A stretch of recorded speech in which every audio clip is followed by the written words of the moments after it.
I have a piece of art that is hanging in my office. It's a gift, actually, from Rabbi Foster. For decades, this frame and these words hung in his office, and I feel very honored that he has gifted them to me. For those of you who can't read the beautiful calligraphy, this is a quote by Rabbi Yisrael Salanter that reads, "A rabbi whose community does not disagree with him is not really a rabbi, and a rabbi who fears his community is not really a man."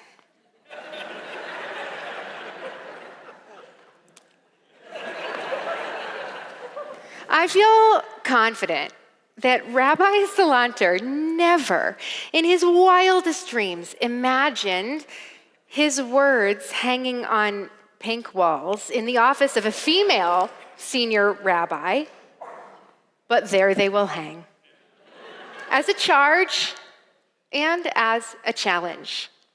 So, Rabbi Sachs and I, in our new and distinguished roles as your senior rabbis, played a sophisticated game of rock, paper, scissors to see which one of us was going to talk about politics today and risk alienating any number of our beloved congregants. But we tied. So here we are. And as it turns out, actually, the words in this frame mean a lot to both of us. We know that our community expects and needs for us to have a voice. And in a world as hard and complicated as ours, it takes courage for us to use that voice and for you to hear it.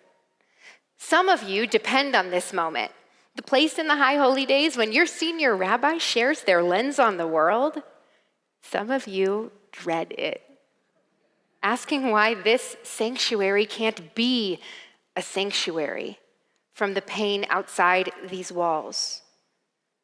And we know, because you have told us, that you're worried about having multiple voices at the top. How will we all know what we think when there's a we up here? And even more, what if we disagree? Friends, we're going to talk about politics today. First, we're going to talk about how we're going to talk about politics, but then we're going to talk about them. Not because we think that we have some brilliant truth to bestow upon you, or because we think that we are the smartest political minds you can find, but because we know that our Jewish identity gives us a framework for understanding our world and understanding each other and understanding our differences. Because when we talk about it, we know that we will disagree. That's the richness of Jewish tradition. And like Rabbi Salanter says, how could we not? But we also know that we can learn not to fear each other when we do. Leaning into our differences can help us be different if difference is safe here. We know that because that's how we live every day. Now, thankfully, Rabbi Hyatt and I are not the first leaders in the history of the world to grapple with how to approach essential questions together with a partner. In fact, our tradition has consistently lifted partnership as the path to wisdom. So before we talk about politics, let's talk about Pirkei Avot, where we learn that Torah, with a capital T, meaning the knowledge and understanding of the whole universe, that kind of Torah is acquired by dikduk chaverim vepilpul talmidim, critical exchange with friends, and great arguments with students.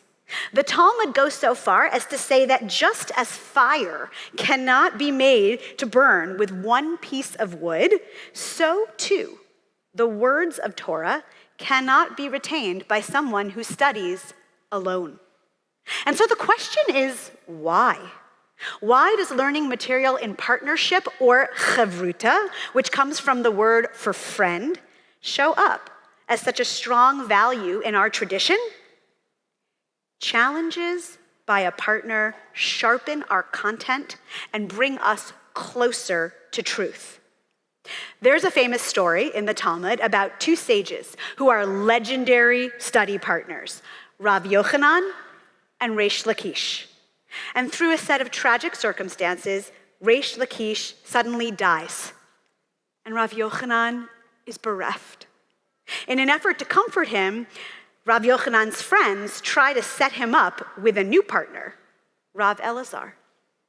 During their first encounter, no matter what Yochanan says, Elazar agrees with him and points out how many parts of the tradition can support whatever position Yochanan is taking. After several rounds of this back and forth, Yochanan loses his patience and he screams at Elazar, "Do you think you're helping me? Do you think you're behaving like Reish Lakish? Whenever I would state something, Reish Lakish would raise 24 objections, to which I would respond with 24 rebuttals. And as a result, we each understood the tradition more fully. But all you say, Elazar, is, 'That's a good point,' as if I don't already know that I'm right." Our tradition knows. Argument and confrontation by a trusted partner hones and refines our positions. In fact, our tradition also reminds us repeatedly that debate is holy. In Prophets, we learn that when two friends deliberate, God listens and takes note. The Midrash even tells us that when God hears two people challenging one another, God immediately writes them both in the book of life. Hans-Georg Gadamer, a 20th century German philosopher, wrote that when a conversation is successful, something remains for us and something remains in us that has transformed us. Only in conversation can friends find each other, find the other in themselves, and find themselves in the other. Real dialogue, real partnered learning ultimately changes us. Kavruta has been a defining method of our tradition throughout history, as we attempt in every generation to comprehend ourselves, our faith, and our world. Real Torah. Change your life, shake your core, make sense of the world for you, knowledge, comfort, and understanding. That kind of Torah, the kind of Torah that Rabbi Hyatt and I hope you want and demand from your clergy and your community, real Torah, comes from kavruta. Our kavruta is made from just this kind of debate. Sure, we have plenty of similarities. We both have young kids. We both grew up outside the Reform movement and both chose to be here at a principal. We both drink a lot of seltzer and we both wear a lot of black. But there are far more differences than similarities. One of us still thinks Colorado is a little bit of the Wild West. And one of us grew up down the street from Temple. One of us painted her office blue, and the other pink. One of us is 6 inches taller than the other. I'm not raising my hand for this one, it's obvious. And one of us wears 4-inch heels. But the differences run even deeper than that. I process like an introvert. I like to think things through in my head before I bring them into a space with others. And I process like an extrovert. In fact, I don't process things in my head at all. And I have to talk them out with someone else. I find myself displaying my views outwardly, openly wearing a hostage necklace and Jewish jewelry. While I prefer to show my views less overtly through words and actions. I like the gray. I don't mind when I don't know the answer or when the answer changes.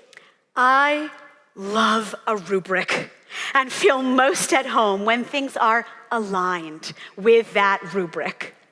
What we find most moving about these differences is that we have learned to listen to each other, more to depend on those differences, which bring a wisdom that we don't have on our own. We consistently, through enormous work and a carefully maintained scaffolding of trust, push each other all the time to see outside our own perspectives. That's what we want with all of you, too. To build more trust with you, to speak more openly about what we each believe, and know that through that openness, we are investing in each other and in this community. And so, on this first day of the new year, we want to set the precedent of being in kavruta with you. We're worried about the world around us, and we believe that you are worried too. So let's talk about it. Let's embrace the challenge of partnered learning. We hope our differences move us to widen our perspectives rather than to widen the gaps between us. So, what are we worried about today? We're worried about the rise of illiberalism on the left, the rise of the exclusion and alienation of our Jewish community, and the seemingly immovable commitment to a narrow-minded and stubborn understanding of the world.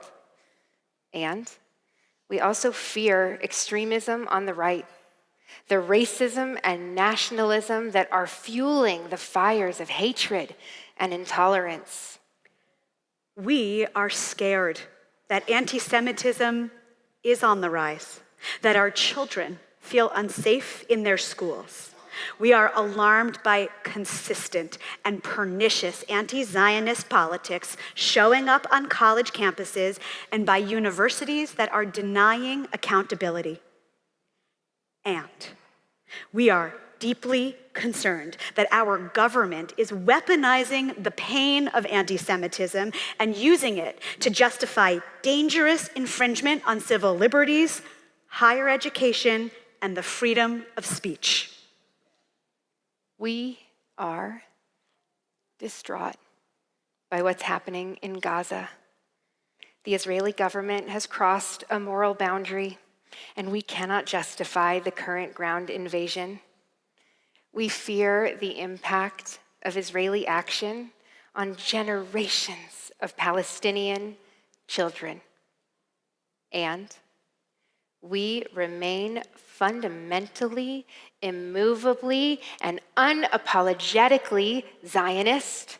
We believe in the project of the state of Israel. We are frightened for the safety of the Jewish people in a land that they deserve to live in. And we are heartbroken that there is clearly no partner for peace right now. This is extremely messy. And that's really the point. We often live in dialectical tension. The balance of living in a community that is rich with difference means that we can see kernels of truth or reason in so many different ideas. And we live in a time when holding two truths feels especially hard. And sometimes we feel torn between them. And sometimes we don't feel torn at all. And we can't imagine how the person next to us can believe something so different. Which leaves us ultimately with two choices.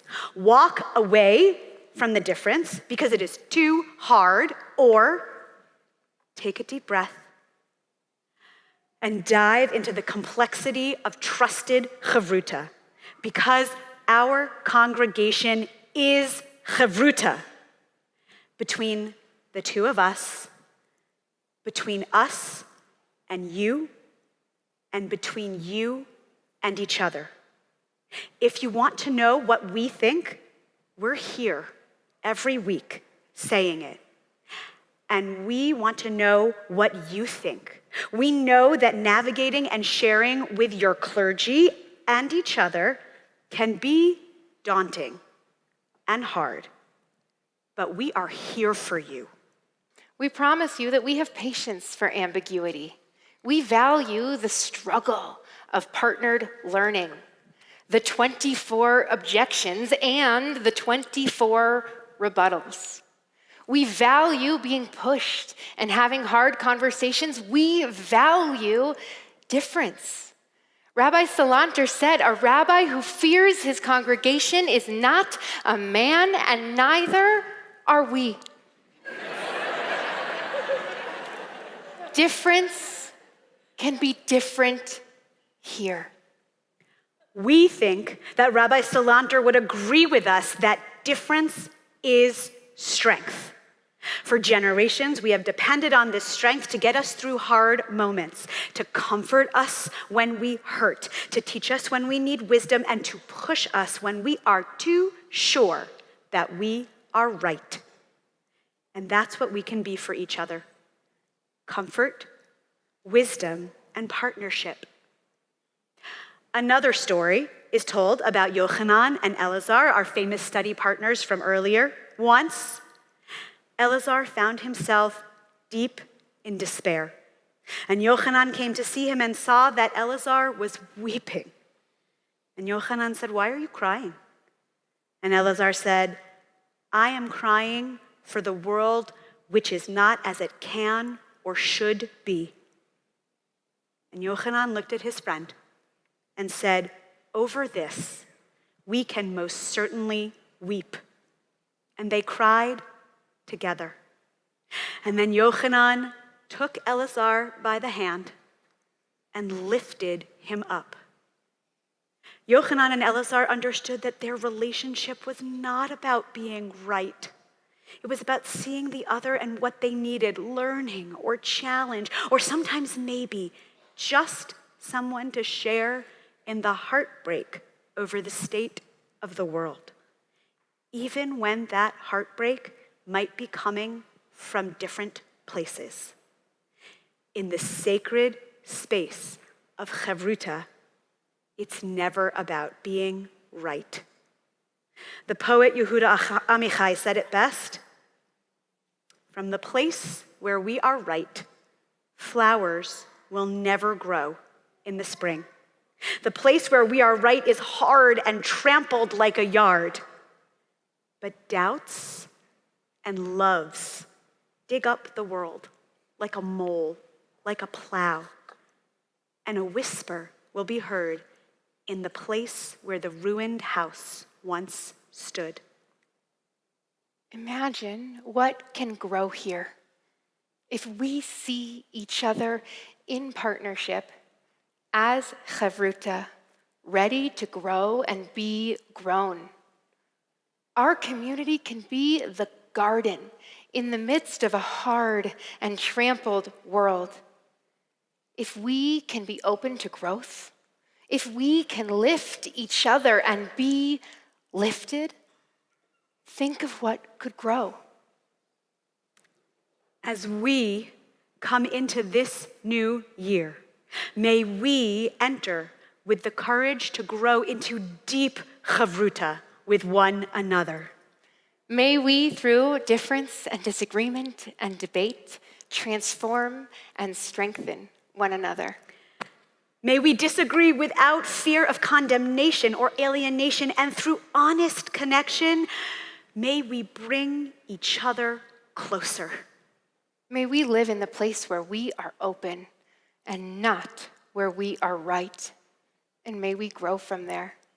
And when the world is just not what it can or should be, may we weep together, and may we take each other by the hand and lift each other up. Shana Tova.